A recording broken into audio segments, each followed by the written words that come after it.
morning, friends. I'm Rabbi Miller, and today was scheduled to be our community Yom HaShoah Service. Every year across Greater Naples, all of our congregations and community gather together in order to remember the tragedy of the Holocaust. The 6 million Jews, the 12 million in total killed at the hands of the Nazis, to remember those who have perished, and also to listen to the stories of those who survived, to take hope from their messages, and to find strength together as a community. It is unfortunate that during this time of COVID-19, this beautiful moment of community has been taken from us in a way. For we cannot be here with each other side by side. We cannot have our few remaining survivors here to tell their stories, to listen as our sixth graders talk to them and interact with them across the generations, knowing the value of keeping alive their message and their names. But what we still have is each other. And thanks to this virtual medium, we are able to be here together. I'm joined by Cantor Azu and Rabbi Boxman and Jim Cochran, and we welcome you to this moment of reflection on the legacy, the pain, and the future from the Holocaust. Knowing that this is a more solemn occasion, not as joyful as some of our Shabbat services or other times that we have gathered virtually, I'd ask you to make sure that the space that you are in is one that is befitting a moment like this. Please turn off other devices around you. Take a moment to look around your space to make sure that you will not be distracted and that you are in a place where you can focus on what it is that we're going to do. Some of you may have in front of you a copy of the service that was put together by the Holocaust Education Center here of Southwest Florida. And we are grateful to Susan Suarez and all of her team there who have put together these materials and been working so hard on this, and it is with great effort that they put this together. And so you have that wonderful, we'll be doing some of the readings from there, but we've also had to adapt our service. Since it is the three of us and not the whole community that is gathered, we've moved things around a little bit, shifted, added in some different readings, and changed it just a bit to make it fit what we are doing here together. But we are grateful to the Holocaust Museum and Education Center for all that they have done to put this together. We're also grateful to Ida Margolis and all those of Gen Shoah who helped with this effort, who continue to tell the stories as the children, grandchildren, and great-grandchildren of survivors to make sure that their family's name and legacy continue on well beyond their own lives and efforts. Thank you to the Jewish Federation of Greater Naples, who every year helps to organize this service, bringing us together as an umbrella organization across the Jewish community. Thank you to Jeffrey Feld and all of his work in making us a community together and making us whole. We are here today to remember. And so I would share with you this opening and invite you to close your eyes as you listen. We begin with silence. The silence of death, the silence after destruction. There are times when songs falter, when darkness fills life, when martyrdom becomes a constellation of faith against the unrelieved black of space about us. There are no words to reach beyond the edge of night, no messenger to tell the full tale. There is only silence. The silence of Job, the silence of the 6 million, the silence of memory. Let us remember them as we link our silences.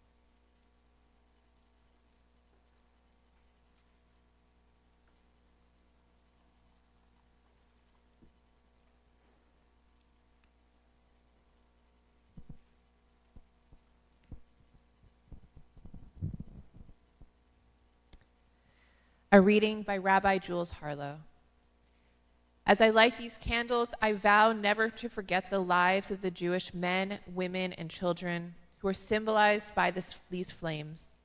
They were tortured and brutalized by human beings who acted like beasts. Their lives were taken in cruelty. May we be inspired to learn more about our 6 million brothers and sisters as individuals and as communities, to recall their memories throughout the year so that they will not suffer a double death. May we recall not only the terror of their deaths, but also the splendor of their lives. May the memory of their lives inspire us to hallow our own lives and to live meaningful lives that we may help to ensure that part of who they were shall endure always.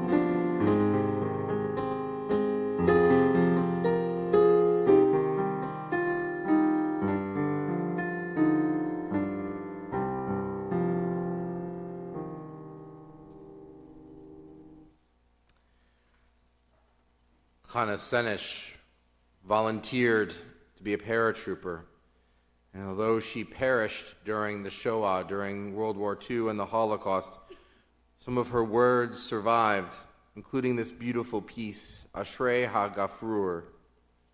Blessed is the match consumed in kindling flame. Blessed is the flame that burns in the secret fastness of the heart. Blessed is the heart with the strength to stop its beating for honor's sake. Blessed is the match consumed in kindling flame. For those who have our Yom HaShoah packet, we're going to do the Passing the Legacy reading. If you are one of the groups that is listed here, I invite you to read along with me these words. And for all of us, we will read together the congregation parts. For the survivors who are watching and who are with us, we, the living survivors, entrust the legacy of the Shoah to you, our children, grandchildren, and all those who have come after the fire. We want you to vow that the sacred memory of our suffering and our martyrdom shall never be scorned or erased. We want you to recall the heroism of Jewish resistance. Remember the shining examples of sacrifice and kindness from the righteous Gentiles. Remember the racial prejudice and discrimination that led to the Holocaust. By not forgetting, you will pay tribute to those who were destroyed. By not forgetting, you will ensure for those who live and those who are yet to be born that we intend never to allow such inhumanity to happen again. This is the heritage we, the survivors, entrust to your custody for safekeeping for all generations to come. We accept the obligation of this legacy. For those who are the second generation, the children of survivors, I invite you to read along with me. We are the first generation born after the darkness. Through our parents' memories, words, and silence, we are linked to that annihilated Jewish existence whose echoes permeate our consciousness. We dedicate this pledge to you, our parents, who suffered and survived, to our grandparents who perished in the flames, to our vanished brothers and sisters, more than 1 million Jewish children so brutally murdered, to all 6 million whose unyielding spiritual and physical resistance, even in the camps and ghettos, exemplifies our people's commitment to life. We pledge to remember. For the third generation, the grandchildren of those who survived the Shoah, we shall teach our children to preserve forever that uprooted Jewish spirit which could not be destroyed. We shall tell the world of the depths to which humanity can sink and the heights which were attained even in hell itself. We shall fight anti-Semitism and all forms of racial hatred by our dedication to freedom throughout the world. And for the fourth generation, for all of us who now have a responsibility to carry on the legacy of the Shoah, let us read together. We affirm our commitment to the state of Israel and to furtherance of Jewish life in our homeland. We pledge ourselves to the oneness of the Jewish people. We are your children. We are here.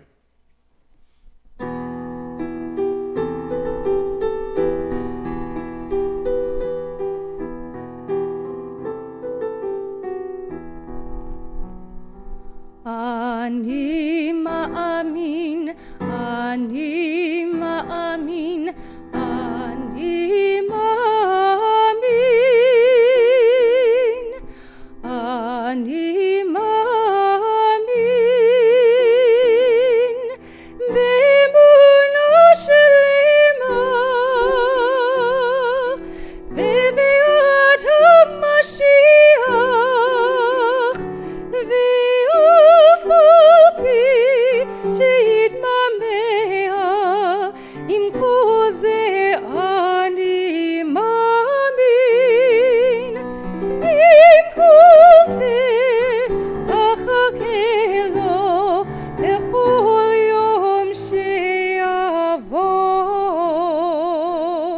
אני מאמין, אני מאמין, אני מאמין, אני מאמין.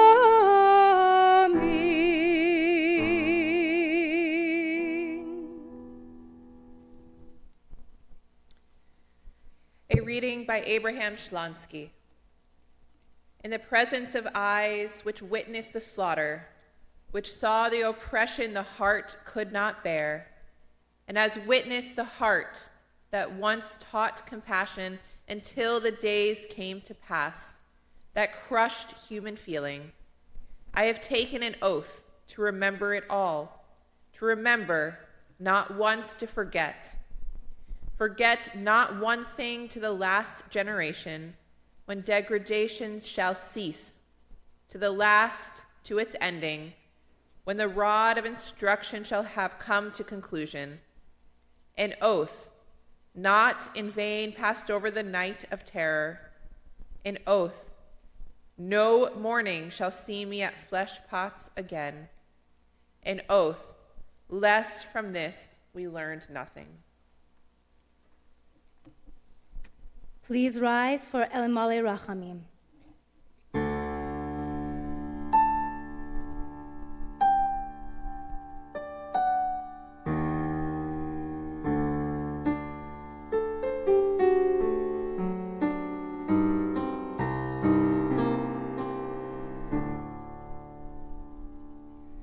El Male Rachamim, Shochein Bamromim,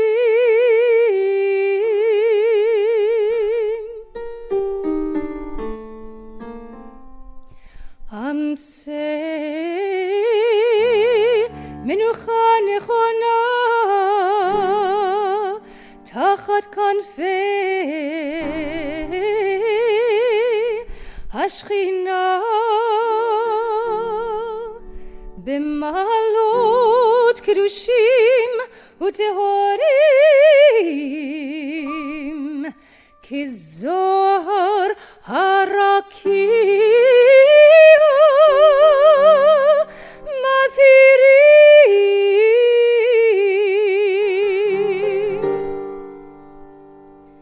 Et Nishmot Shisha Million Achenu Ve'achyotenu Shneher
על משכבם ונאמר אמן.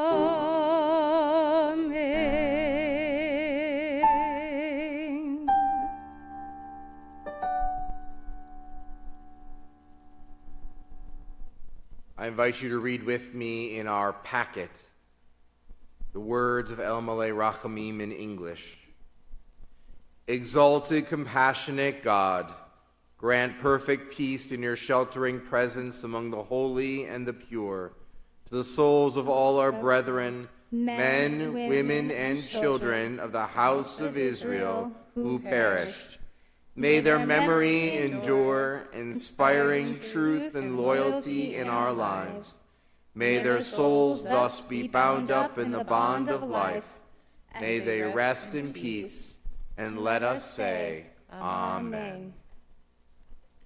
We continue with a special version of the Mourner's Kaddish, one in which the names of the camps are intertwined, also found within your packet. Today we remember many of those places where our brothers and sisters perished because of man's inhumanity to man. We are grief-stricken, recalling our brothers and sisters who no longer walk this earth, cut down, whether in youth or in old age, by the vicious hand of evil. We look at God and to each other to find comfort with the hope that we will be sustained through our sorrow, and testimony to the unbroken faith that is linked generation to generation. We remain standing as we recite these words of the Kaddish. Yitgadal, Lodz, Vayitkadash, Gurz, Shemei Rabbah, Vorsa, Belma Divrach Hirutei, Bogdanovka, Vyamlich Malchutei, Ravensbrück, B'chayachon V'yomechon, Vilna, Uvchaye Dechol Beit Yisrael, Treblinka, Ba'galau Vizman Kariv, Chelmno. V'imru, Amen. Yehi Shmei Rabbah Mevarach Leolam Olmei Omaya. Yitbarach V'yishtabach, Belgic, V'yitpara V'yitramam, Buchenwald, V'yitnaseh V'yitadar, Sobibor, V'yitaleh V'yitalal, Majdanek, Shmei Dekudasha Barichu, Mauthausen, Le'ela, Babiyar, Min Kol Birchata V'shirata, Bergen-Belsen, Tush Bechata V'nechemata, Dachau, Damiran V'yalma, Auschwitz. V'yimru, Amen.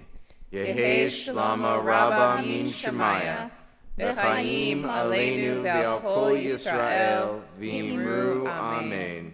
Oseh Shalom B'mromav, Hu Yaseh Shalom, Aleinu Ve'al Kol Yisrael, V'imru. Amen.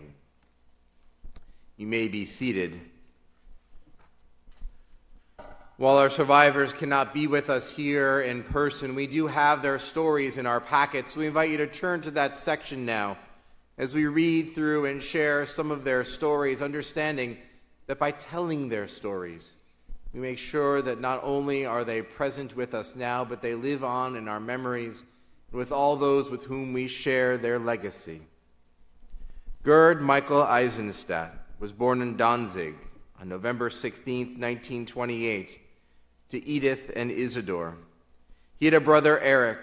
His father was from a well-to-do family and was a master tailor, and his mother worked in a bank as a bookkeeper. The family spoke German at home and observed all the Jewish holidays. He has vivid memories of his childhood in Danzig and the difficulties of an education in a Nazi-run town city, of being harassed by the brown shirts, and of times when the SS broke into their home at 3 a.m. He recalls after Kristallnacht that his mother took him to see the synagogue where he and his father had gone on Friday nights. The synagogue had been burnt, and he saw prayer shawls and holy scrolls thrown everywhere. Michael's family applied for American visas. His father's was delayed, but he insisted that his wife and 2 sons leave. Michael remembers vividly the day he said goodbye to his father There's a painful picture etched into his memory that still causes him anguish. He never saw him again, and the family later learned that he perished in the Warsaw Ghetto. After a long journey with only $27.50, Michael, his mother, and brother arrived in New York on November 10th, 1939. He was euphoric when he finally saw the Statue of Liberty. Life was not easy. There were no jobs, but they were aided by HIAS, H-I-A-S. Michael received a Bachelor of Science degree from Queens College, where he later taught. He received a Master's in Science from the University of Wisconsin, as well as degrees from other institutes. He became a diplomat and tried to fulfill his father's teaching of doing the right thing.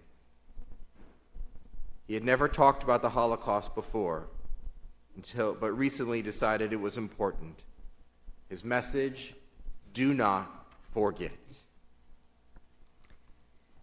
Cesar Frustacchi was born in Naples, Italy. His Jewish mother, Marguerite, was a ballerina, and his Roman Catholic father, Pasquale, was a famous orchestra director and music composer. In 1938, the Italian government issued anti-Semitic laws and began expelling foreign Jews from the country. His mother was sent back to Hungary with her son. They were not allowed to return home. Cesar and his mother were forced to live inside a Yellow Star house within a ghetto for Jews. She made the difficult decision to send him out on the street after curfew with only a piece of bread and his Catholic baptismal certificate. She knew this would increase his chance of survival. In order to stay alive, he says, I learned to use my brain, devising clever ways to obtain food and shelter. Eventually, he was captured and sent into a boxcar to a youth detention camp. His mother was sent to a slave labor camp in Germany, where she was forced to work in a bombshell factory. After liberation, the International Red Cross helped place Cesar in a new home. His mother spent almost 2 years searching for him.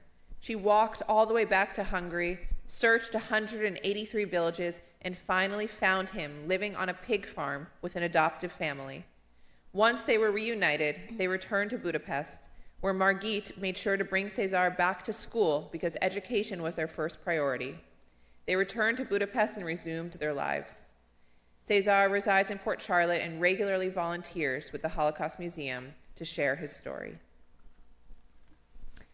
Rosette Gerbosi was born in 1932 in Paris, France. Her parents were of Polish origin, and Rosette spoke Yiddish and French at home. Her father had a successful fur business. Rosette recalls the restrictions on Jews affected her family beginning in 1940. Later, arrests began, and Rosette's family and friends were taken by the Germans. Rosette's father assumed his family would be safe because the Germans forced him to produce coats for the German army. When Rosette's mother learned that the Germans would be picking up Jewish children, Rosette's parents sent her with a neighbor to a free zone in Pigut. Later, she received a letter informing her that her parents had gone into hiding. Rosette's brother visited her several times. After liberation, Rosette learned that her parents had been arrested 2 weeks after she left Paris. They were sent to Drancy transit camp and then Auschwitz killing center. Rosette and her brother returned to Paris and stayed with their remaining family. Rosette was hopeful that her parents had survived and waited every day to see if they had returned from a displaced persons camp. Eventually, when she was 13 years old, Rosette lost that hope and went to the United States to live with relatives. Rosette later attended Brooklyn College and married. She has 2 children. She has spoken to many school groups about her experience. Robert Nossen was born in Amsterdam in October 14th, 1938. His family lived in Amsterdam from 1938 until 1943, when strictures on Jews resulted in them being moved by the Nazis to a transit camp in Holland-Verstoroog. Then they were moved to a concentration camp, Theresienstadt, from September 1944 to June of 1945, until the war had ended and the Russians liberated the camp. Rob's father, a chemist, had the foresight and opportunity to apply for and obtain Salvadoran citizenship for his family. And so when the war ended, the Russians allowed them to return to Amsterdam and live freely instead of being sent to a displaced persons camp.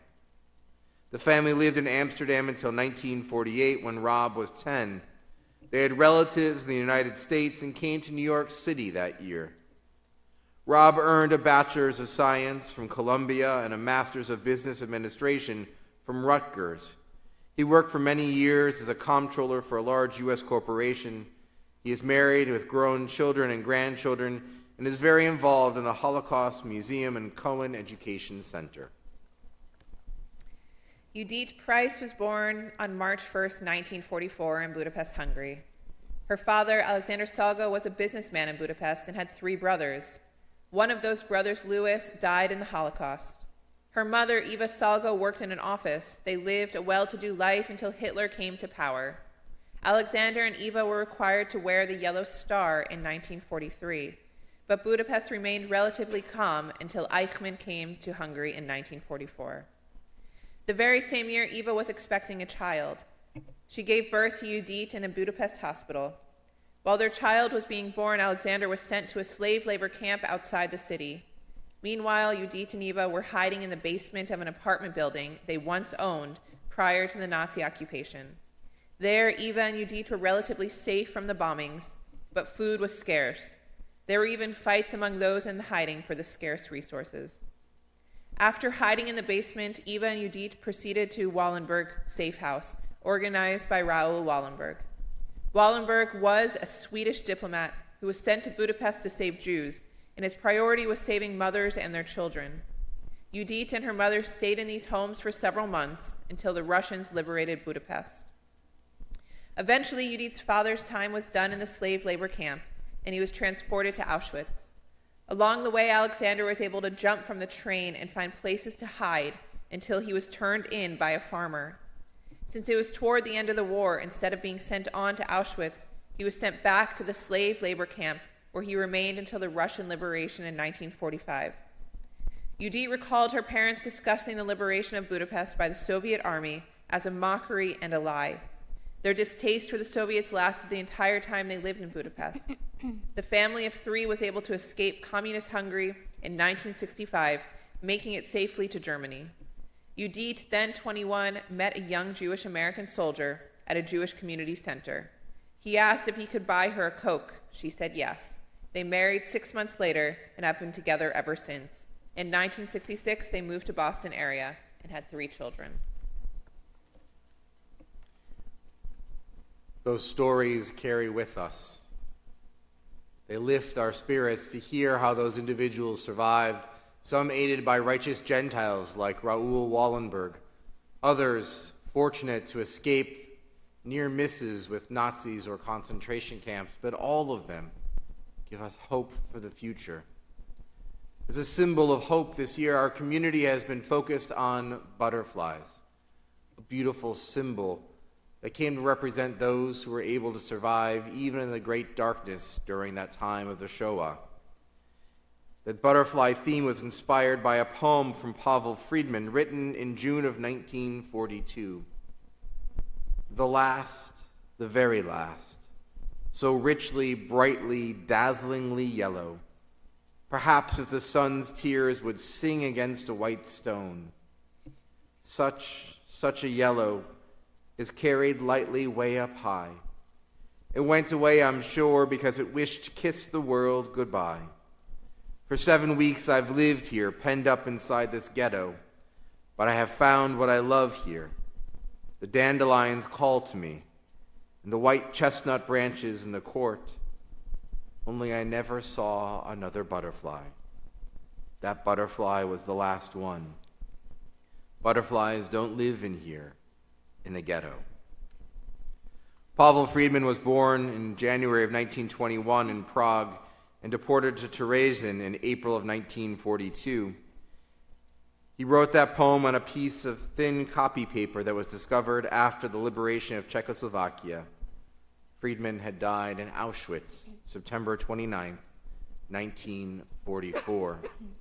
Picking up on that theme of butterflies, they have been projects all across our community, organized primarily by Ida Margolis and the wonderful Jen Shoah group, who have been bringing butterflies of hope all over Southwest Florida, indeed all across the west coast of Florida. You can see them in our temple garden where the butterflies now live. You've seen them on display in the libraries, but all of them are a symbol for us of hope, that perhaps that butterfly was not the last one, but that there are more that will be seen as our hope lives on with all of them. Sing now a special song written in honor of this year's Butterflies of Hope theme. Cantor Azu will sing us this melody to the tune of Somewhere Over the Rainbow.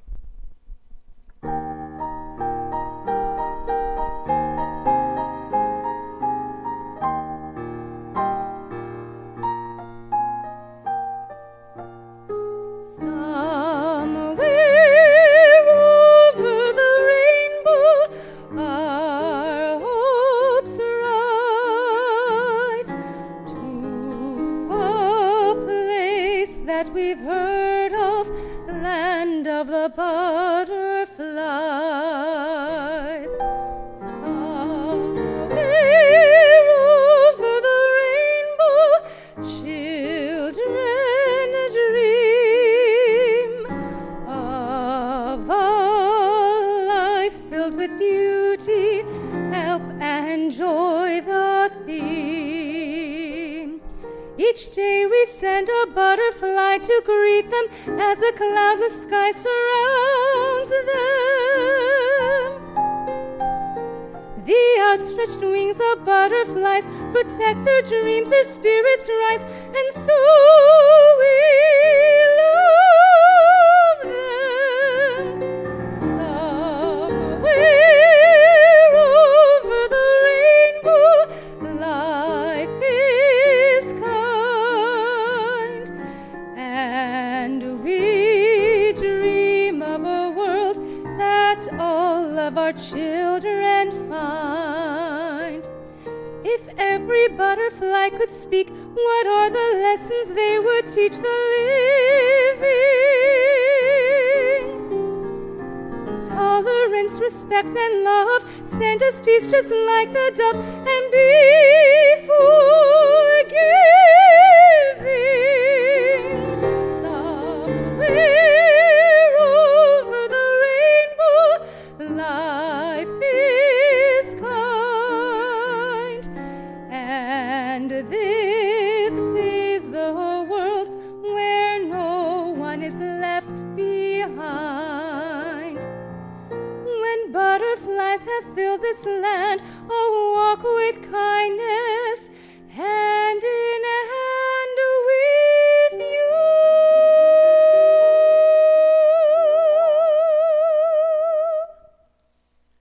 Our thanks to Ellen Katz and Ronnie Reisberg for those lyrics, to the familiar tune created by Yip Harburg. For those who were watching the Saturday night Seder event not long ago, we learned that the Holocaust, the Shoah, had actually been part of Harburg's inspiration for writing Somewhere Over the Rainbow, a song of hope at a time when he saw darkness in the world. We certainly hope that those butterflies will continue to lift and inspire all of us each time we see them take flight. We invite you now to please rise for our closing song, which in and of itself is a prayer. It was the prayer of the Jewish people for generations as we prayed to find hope that once again we might be free in our own land. It is called the Hope, Hatikva.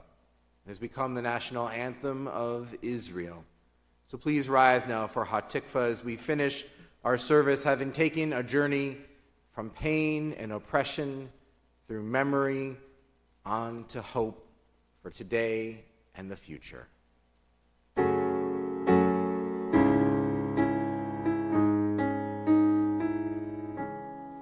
Kol or balev pnima, nefesh Yehudi homia, ufatei mizrach kadima, ayin letzion Sophia.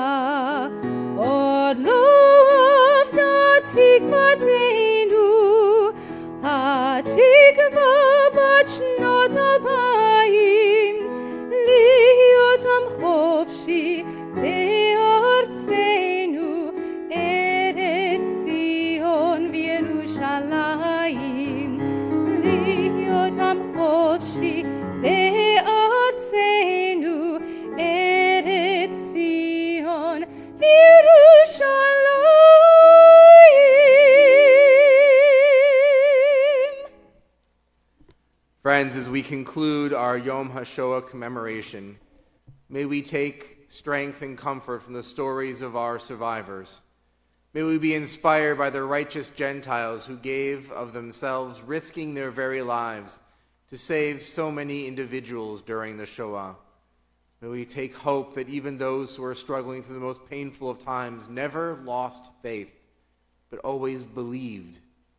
May we at this time in our own lives, when we are feeling oppression, when we are experiencing grief, when the world feels a little upside down, take hope and strength, knowing that there is indeed a spark, a match that is giving light and hope for all of us.